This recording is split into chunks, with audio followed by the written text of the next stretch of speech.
Are you a healthcare professional working with breastfeeding infants? Wish you knew more about assessing and treating tongue ties?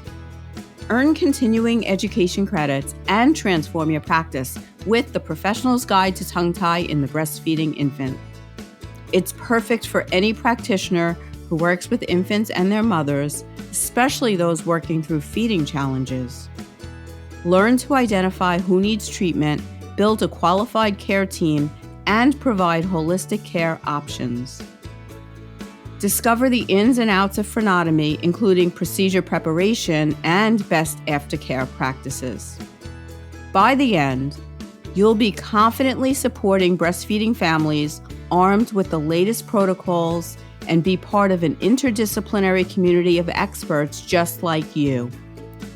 Tongue ties are nothing new, but the right way to assess and treat them is. Ready to make a real difference? Join now and become a tongue tie expert. Sign up today at tonguetieexperts.net/professional and become the evidence-based resource that your community needs. To show my gratitude, I'm offering you a special discount as a podcast listener. Use code PODCAST40 to save 40% off today.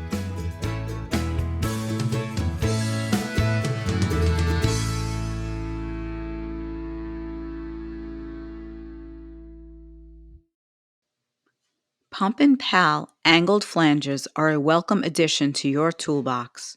Designed by a caring father, they're a comfortable alternative to standard flanges that come with most pumps.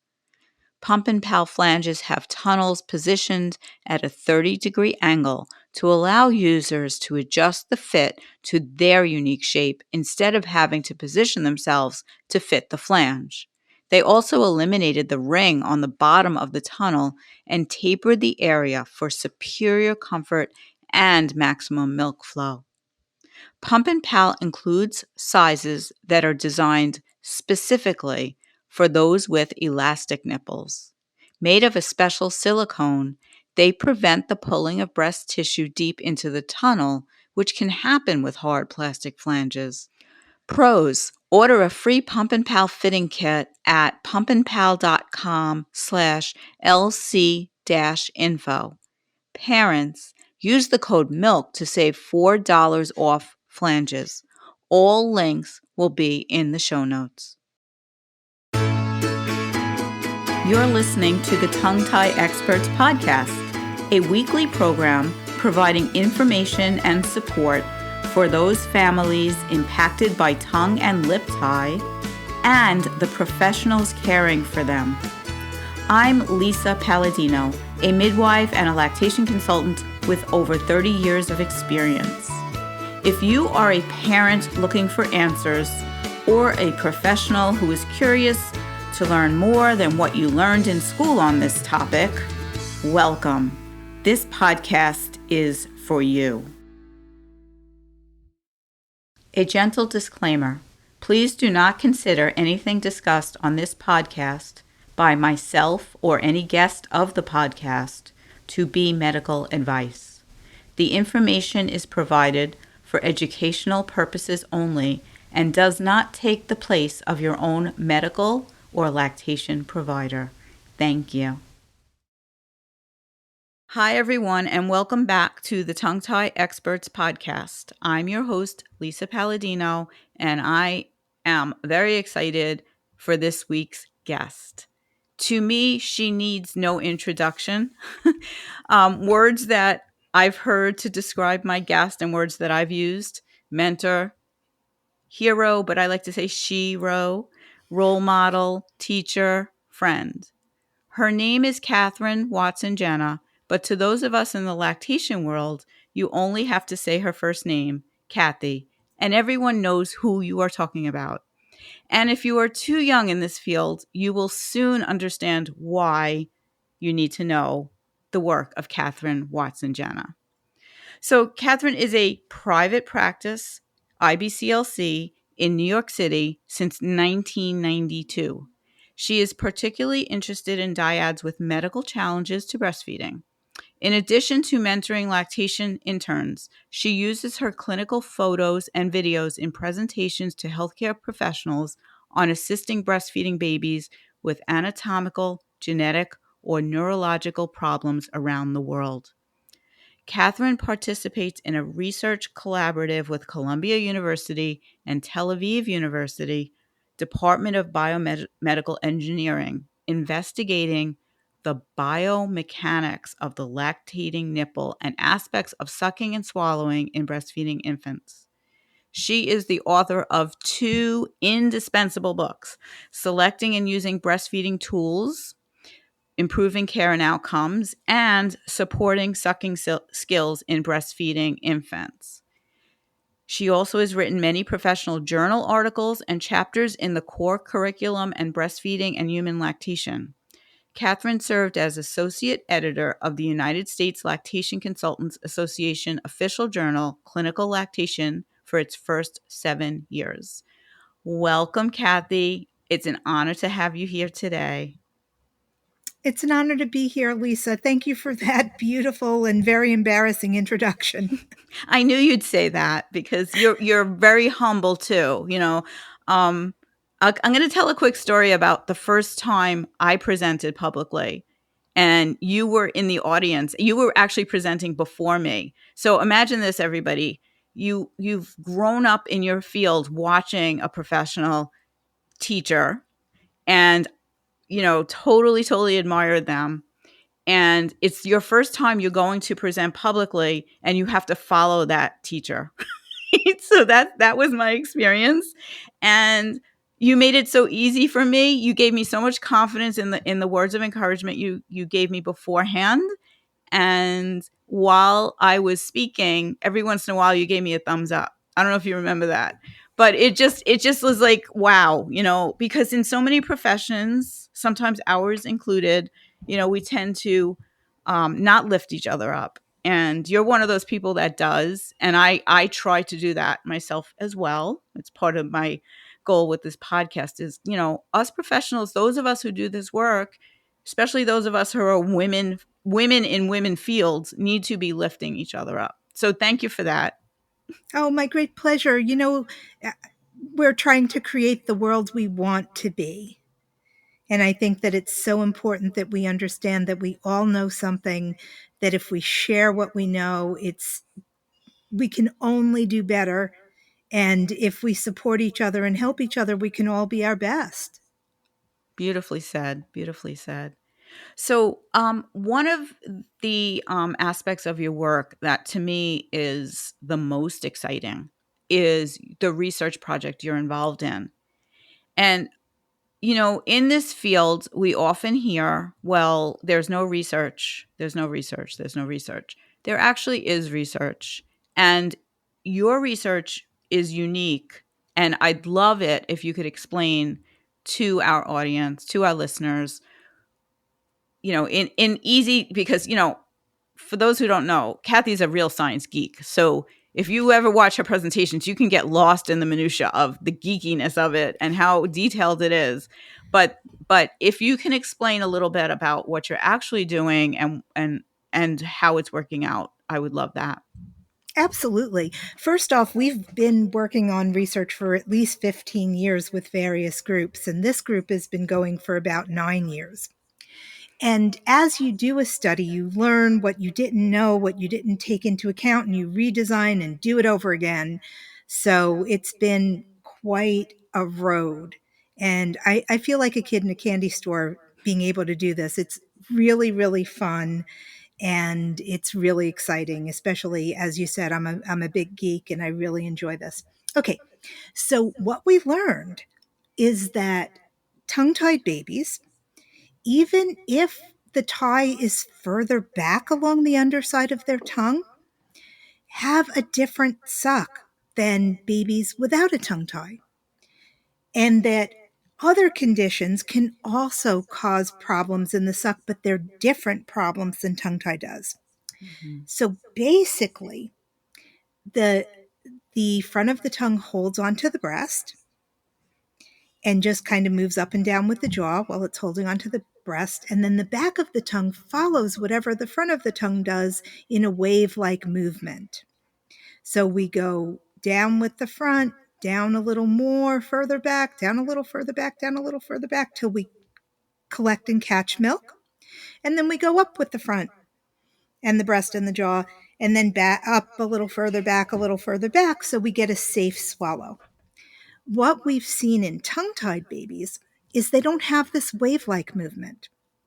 They may have a rocking movement, front of the tongue, then the whole back of the tongue, or they may use the whole tongue together.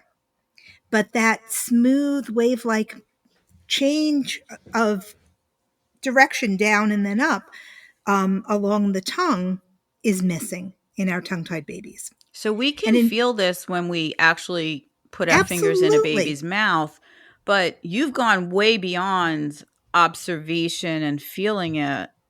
You know, that's what's so fascinating to me, you know, about your research is you're showing with data that our observations are true. You know?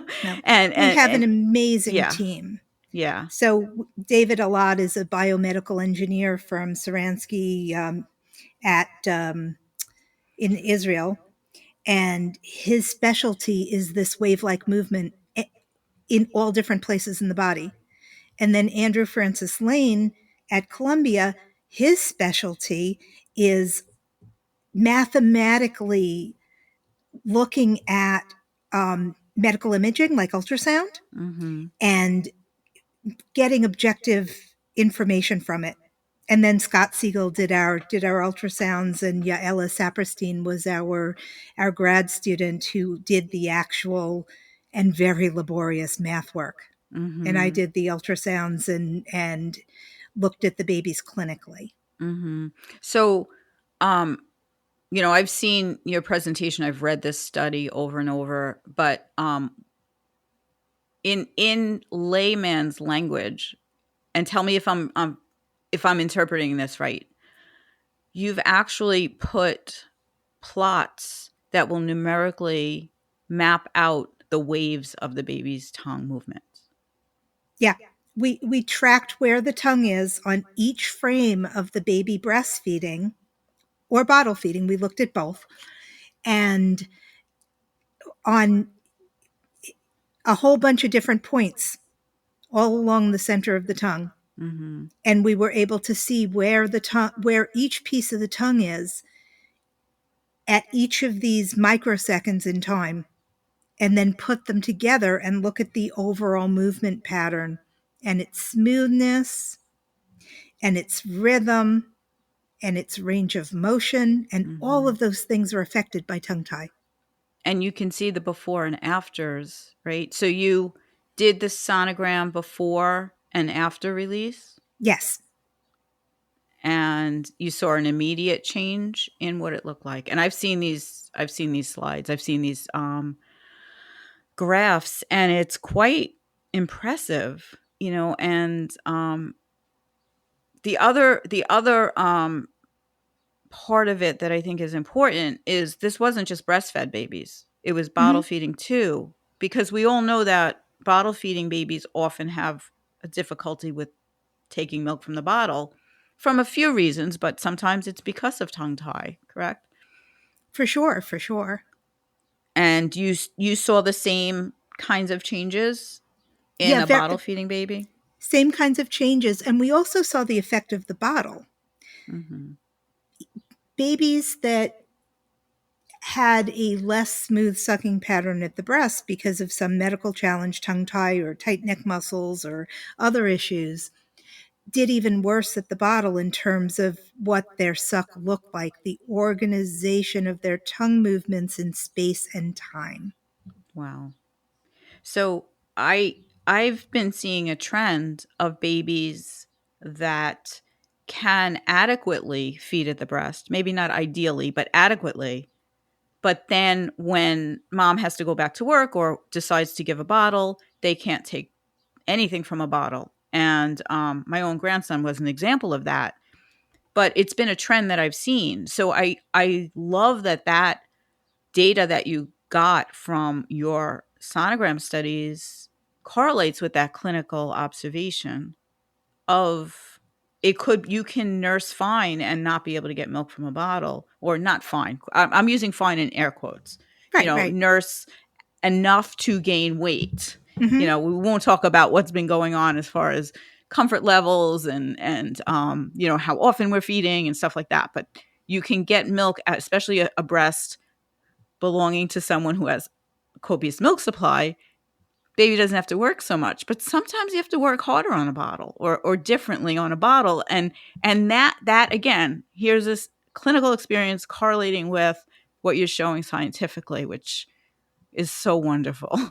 Yeah. What we see is that sucking works better at the breast, but babies can get milk from a bottle even with a very incorrect suck. But what they have a harder time with the bottle is swallowing safely and correctly. Okay. And that has huge implications for our preterm babies who swallowing is their biggest challenge. And so we should be giving them breasts way before we give them bottles, rather than too many places that do it the other way around. Louder for the people in the back. That's an important statement. Yeah, seriously, Right? seriously. So when I grew up, I was an RN at the hospital for many years, and every once in a while I would float to NICU, which I used to get the heebie-jeebies because those tiny little babies make me so nervous. But I was told way back when that they had to bottle feed the babies. And then there was a point where I learned that nursing at the breast actually takes less energy.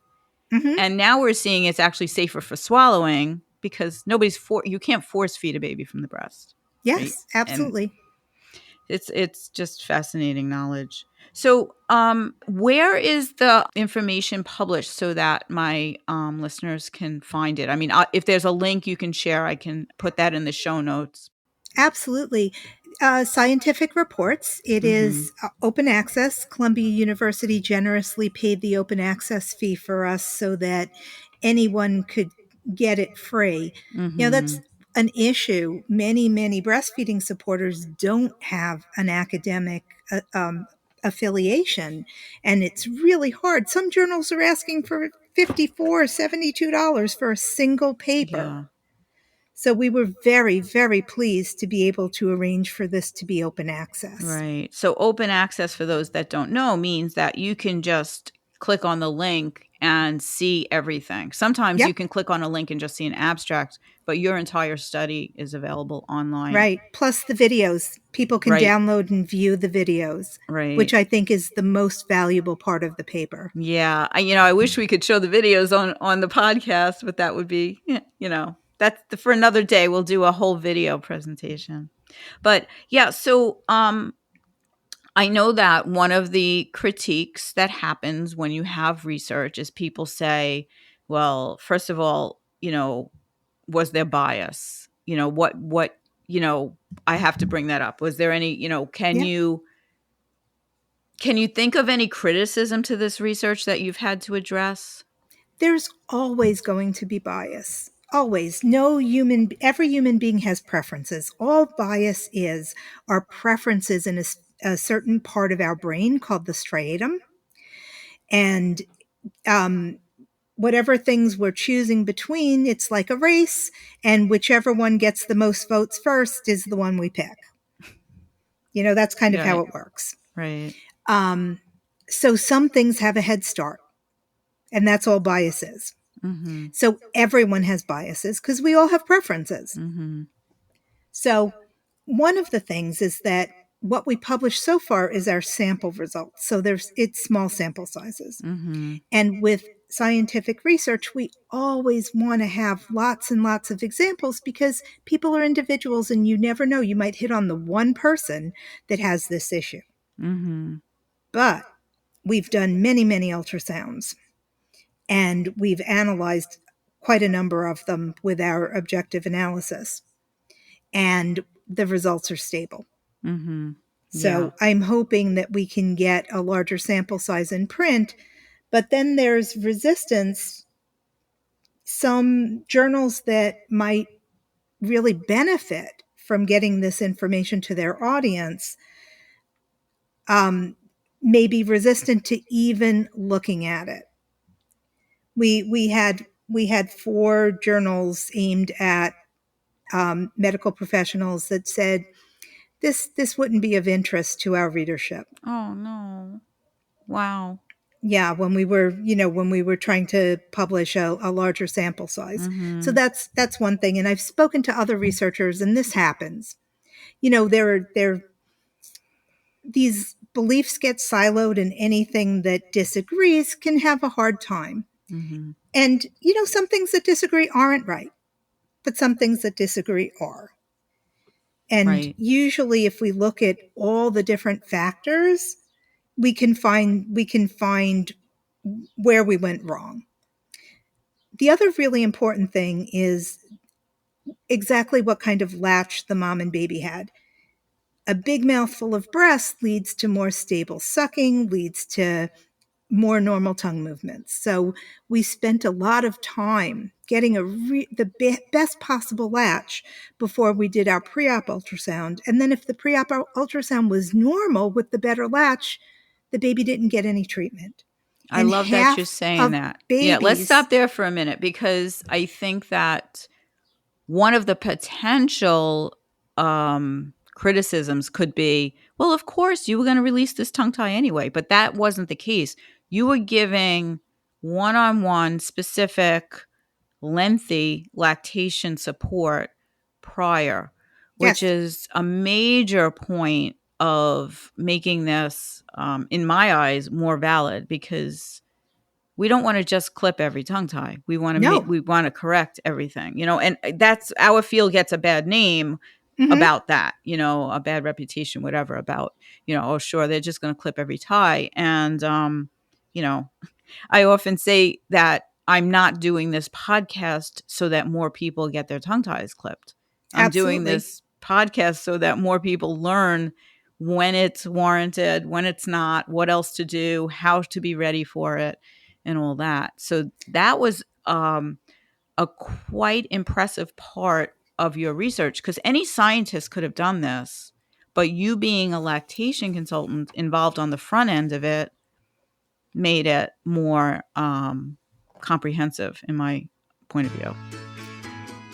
When I began to work in this field, I quickly realized that school didn't teach me enough about tongue tie. I wanted the opportunity to learn firsthand from an experienced professional.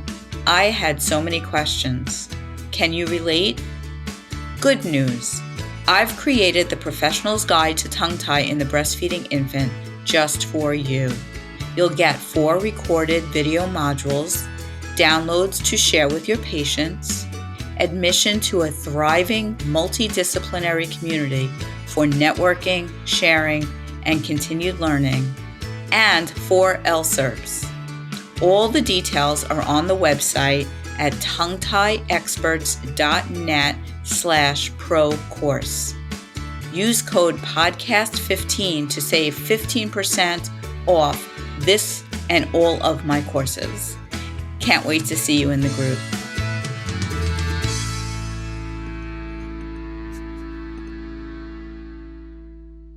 Well, having a varied team, I think, really makes research stronger. And yes, we really worked hard to try to eliminate as many confounders as possible. And our mission is not to prove that tongue tie is a thing. Our mission is to try to narrow down the specific characteristics of babies who will really benefit from treatment versus the babies who need a different treatment or none at all. Mm-hmm. So whether or not this is a large sample size, the fact that your science correlates with what most of us are seeing clinically is what's the most important part of the research, in my opinion. And I know that COVID had something to do with making this, challenging to complete and all that. And I'm hoping that more can be done, or at least you'll be able to evaluate the studies that you already have and get them published. Yeah, I'd love to pick back up one of the issues is money. Right. We applied for many, many grants, and a grant application can be 99 pages, and ours were 99 pages. And there's a tremendous amount of work that goes into making grant applications, but there's only a certain pot of money. And unfortunately, breastfeeding has not been high on the, totem pole for what gets chosen. Yeah, because the So funding is going to go to things that are going to make people money, and this really isn't making anybody any exactly, money. exactly, Nobody makes money when a woman breastfeeds. exactly. I digress, but one of the things that people always ask me when they come to my office and they're like, "Should we bring our nursing pillow?" And I'm like, No. "No." I like to say, all these things that and there's more and more things that come with breastfeeding. And I'm like, well, that's because the companies couldn't figure out what to sell us because more of us were breastfeeding. So they had to invent things to make money. Absolutely, absolutely. I have a couple of breastfeeding pillows. They're in plastic buckets up on the top shelf there. I almost never take them down, once in a while for a mom of twins, but most of the time laying back, resting the baby on your body, and we can get a much better latch without gravity yanking the baby off the mom's nipple or yanking the mom's nipple toward the floor. Yeah. I mean, it's all about like where, you got to follow the money in most of these things. Like a pillow is a pillow. It doesn't have to be a breastfeeding pillow. Not Anyway. kidding. So, Cathy, what else about, is there anything else about your research that you want to cover that I haven't asked you about? Yeah, one thing. Having a tight neck muscle also alters the baby's suck, but in a different way than tongue Interesting. tie does. So all of our muscles have special tissue on top of them and surrounding them called fascia. And if your fascia is loose and comfortable, your muscles can move well. If you get some inflammation or irritation in that fascia, it stiffens up and tightens, and then it causes the muscles to cramp, and the muscles can't relax. So we think that when babies are born with a tight neck muscle on one side or tight jaw muscles, that also tightens up the fascia at the floor of the mouth that connects the tongue to the hyoid bone in your neck. If you feel around in your neck, on the two sides, you can find a little bone that you can just move around left and right, and that's your hyoid. It's attached by a whole bunch of muscles. So if we tighten up its fascia, we tighten up the tongue. And we think that that's what's happening when babies have torticollis and other issues. And we think that that's a big confounder to tongue tie. So these babies have a less organized suck. They have a little less range of motion, but they still have that wave-like movement in their sucking. Okay. So it's a different thing from tongue tie. And I think this is the main thing that we've been confusing for tongue tie. And these babies benefit from physical therapy and more and specific carrying positions. So, and time on their tummy on their parents so they can lift their head up. Yeah, I see that also in my clinical practice, and there's many parents that want the quick fix. They've heard of the tongue, oh, I'll just go get my baby's tongue tie clipped and it'll be all better. And there's some babies that I know that's not the answer, and it's sometimes hard to explain that to parents. Like, yes, maybe you might have to have this baby's tongue tie done, but first we have to do these other things, whether they be infant issues or also maternal issues as well. Because if mom has no milk or has very little milk or an impeded letdown or super shy nipples. Yeah, it's going to be hard no matter what. So we want to improve everything so that if and when the tongue tie release happens, things work better. Because in my opinion, and I'm sure you share this, the best rehab for that baby after the tongue tie is nursing well at the breast. There's nothing, no exercise that's going to top that. Absolutely. Yeah. And what I've found clinically with kids with tight muscles is that the tongue tie tends to scar more. The Yes. sternotomy site tends to scar more So, and half the time it goes away when we treat the neck muscle Mm-hmm. and the baby Yeah. has enough tongue mobility. Right. So I think it's a big mistake to treat the more subtle tongue ties in babies who also have tight muscles. Mm-hmm. And by subtle, you mean the A little movement further is back. impeded, the Yeah, the type function, right? 3s. Yeah. Mm-hmm. Yeah.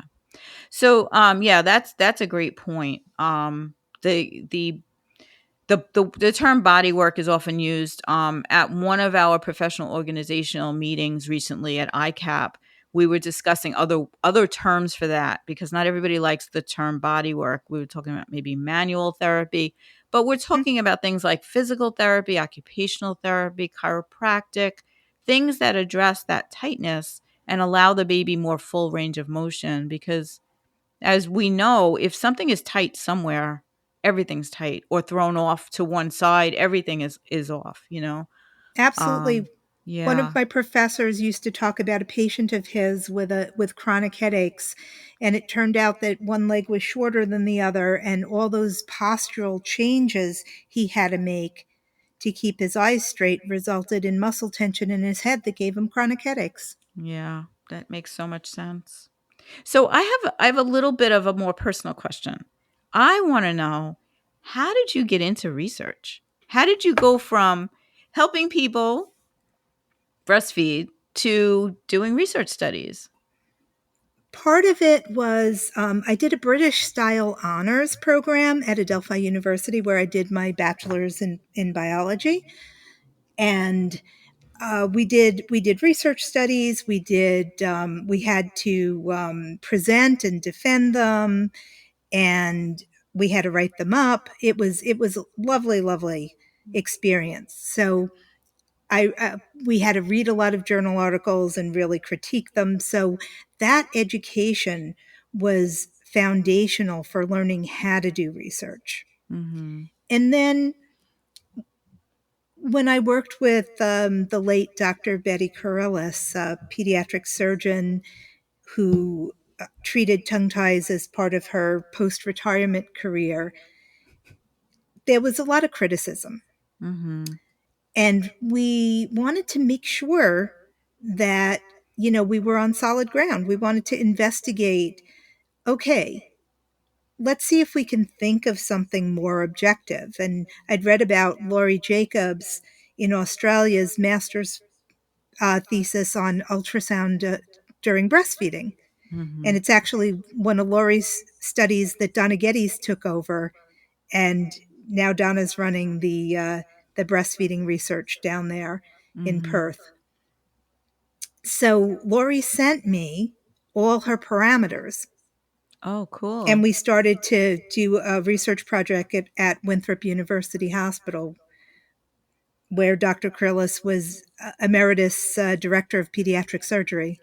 Oh, I'm glad I asked because I didn't realize it went back that far. This is Went back great. that far. So that was the first one we did. Mm-hmm. And we did that after we did a poster presentation for the Academy of Breastfeeding Medicine based on 105 cases that we worked on together, some of whom had frenotomy, some of whom didn't, and the various things that we noticed about their baby sucking on digital suck exam and their feed and their ability to get enough milk. And, we kept careful records and produced a poster.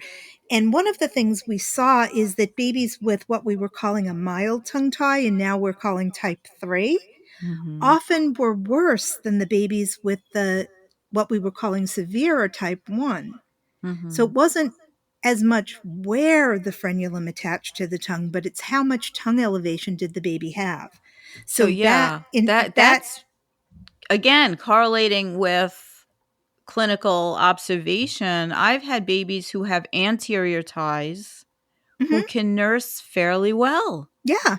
And then the babies who you can't see that tie, it's so far back and it's so the frenum is just short and back and the baby can't move their tongue at all to feed. So that, that's one of my soapboxes. There's no pictures of babies' mouths in my Facebook group because I stand by, you can't tell by looking. You absolutely Right. cannot tell by looking. Correlating with clinical observation, of course, but by somebody posting a picture and saying, does my baby have a bad tongue tie, or whatever description they use, you can't tell. And that's, for those parents who are listening who may get frustrated by that, it's for a reason, because we want to be sure. We want to be sure of the function, and we don't want to put any baby through anything unnecessary, or any family through anything unnecessary, because Absolutely. this could be a traumatic experience. And even though it's quick and easy, it can still be traumatic. Sure, it hurts. Mm-hmm. That's a conversation for another day, because there are those who say, oh, it doesn't even hurt.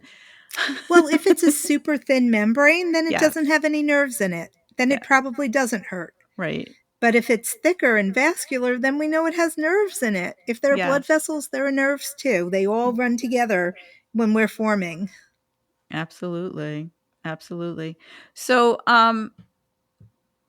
the other thing that I just want to highlight about your career is that you are a clinical mentor, which means that you've just showed so many people, so many lactation consultants have come through your office to watch you in your craft and learn from them. So thank you so much for that. I mean, I've never had the opportunity, but a very good friend of mine did. And she was just, she was in awe that you were that open to that. So thank you for that. First off, I had a wonderful time working with your friend. She's a sweetie. Secondly, I learn a lot when I teach. When you're mentoring, you have to think about everything you're recommending. Why did I pick this tool? Why did I pick this position? What made me think of this? So that's one thing. The other thing is, the more experienced we are, the more we kind of get stuck in our own grooves. Mm-hmm. We dig our tracks deeper and deeper. And interns are newer, they're just learning, so they look at more things. So the combination of an experienced mentor and a relatively new intern is very powerful for the clients and, for us to kind of get out of our grooves a little bit. So it's definitely a win-win thing. That's great. So, Cathy, I want to thank you so much for spending the time with me today, and for all you do for our profession and for parents. And, the ripple effects of your work are immense, and you should be very proud. I know you get embarrassed and you get all blushy, but you should be very proud, because, you've done so much work in the lactation field, and the repercussions for your work will help families everywhere for a very long time. So thank you so much. Thank you, Lisa. I'm really gratified to have come into this profession at the right time with the right education to be able to move it forward a bit. And I'm super honored about Thank that. you. So thank you. Thank you. Take care. You too. Thank you so much for listening to this week's episode of the Tongue Tie Experts podcast. Check out the show notes for useful links about the topics we discussed and for ways to follow us on social media. Please subscribe to us on your favorite podcast app. And if you enjoyed listening, we'd love it if you'd rate, review, and share with your friends and colleagues. Thanks so much. Bye-bye.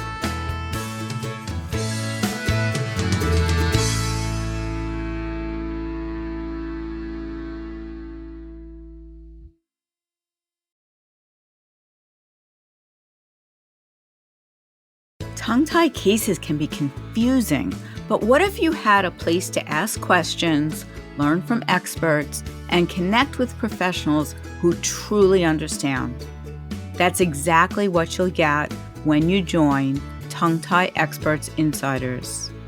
It includes monthly online meetups with me, Lisa Paladino, expert guest speakers sharing the latest research and best practices, a private community of other professionals ready to support you every step of the way.